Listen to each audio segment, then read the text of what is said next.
अच्छा स्टूडेंट्स, अब हमारे पास व्हाट इज़ इलेक्ट्रॉन एफिनिटी या इलेक्ट्रॉन गेन इंथैल्पी। तो अगर आपके पास ये वाला क्वेश्चन आ जाता है ना कि गेन इंथैल्पी, तो आपको पता होना चाहिए कि ये इलेक्ट्रॉन एफिनिटी है। अब इसका मकसद क्या है? देखिए, हम सपोज यहाँ पे ऐड कर रहे हैं किस चीज़ को? एक इलेक्ट्रॉन को। अब जब हम यहाँ पे इलेक्ट्रॉन को ऐड कर रहे हैं सपोज, तो यहाँ पे इलेक्ट्रॉन ऐड करने से कुछ एनर्जी रिलीज होगी, कुछ एनर्जी हमारे पास क्या होगी? वो हमारे पास रिलीज होगी।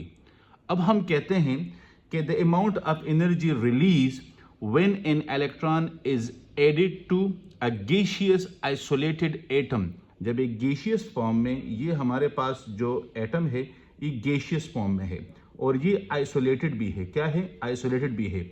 जब हम गैसियस फॉर्म में आइसोलेटेड एटम में एक इलेक्ट्रॉन को ऐड करते हैं तो जितनी एनर्जी हमारे पास रिलीज होगी उसको हम इलेक्ट्रॉन एफिनिटी या इलेक्ट्रॉन गेन इंथैल्पी कहेंगे। Electron gain enthalpy. अब इसका जो मैथमेटिकल फॉर्म होगा वो इस तरह होगा कि ये हमारे पास एटम है, ये हमने यहाँ पे एक इलेक्ट्रॉन ऐड किया, इसके ऊपर चार्ज आया माइनस, क्योंकि पहले इसमें नंबर ऑफ प्रोटॉन और नंबर ऑफ इलेक्ट्रॉन ये इक्वल थे, लेकिन अब आपने इलेक्ट्रॉन को ज्यादा किया। जब इलेक्ट्रॉन को ज्यादा किया तो इसके ऊपर माइनस चार्ज है, इसके ऊपर पॉजिटिव चार्ज है, तो माइनस चार्ज इंक्रीज हुआ, तो ये न्यूट्रल स्टेट से एनाइन की फॉर्म में चला गया, आयन की फॉर्म में चला गया। ठीक है, तो ये इसके ऊपर चार्ज आया, ये E1 इसकी एनर्जी है।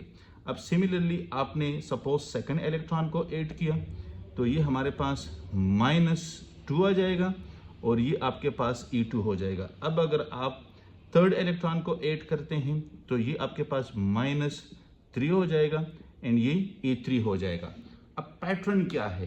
पैटर्न ये है कि ये जो हमारे पास ये इस तरह होगा कि E1 की जो वैल्यू होगी वो ग्रेटर होगी E2 से और E2 की वैल्यू ग्रेटर होगी E3 से। ये इस तरह के पैटर्न में आपके पास इलेक्ट्रॉन एफिनिटी डिक्रीज हो रही है। ठीक है, क्योंकि पहले इलेक्ट्रॉन को ऐड करना मुश्किल है, फिर इसमें इलेक्ट्रॉनिक रिपल्शन इंक्रीज हो जाती है, क्योंकि जो आपके पास ऑर्बिटल्स होते हैं तो जब वहां पे इलेक्ट्रॉन की तादाद ज्यादा होती है तो इनर शेल इलेक्ट्रॉनिक रिपल्शन या जिसको हम स्क्रीनिंग कहते हैं वो ज्यादा हो जाती है। ठीक है, फिर आप सेकंड और थर्ड इलेक्ट्रॉन को ऐड करते हैं, तो न्यूट्रल एटम से आयन के कन्वर्जन के लिए जो हम इलेक्ट्रॉन ऐड करते हैं तो वहां पे जो एनर्जी रिलीज होगी वो आपकी इलेक्ट्रॉन एफिनिटी होगी।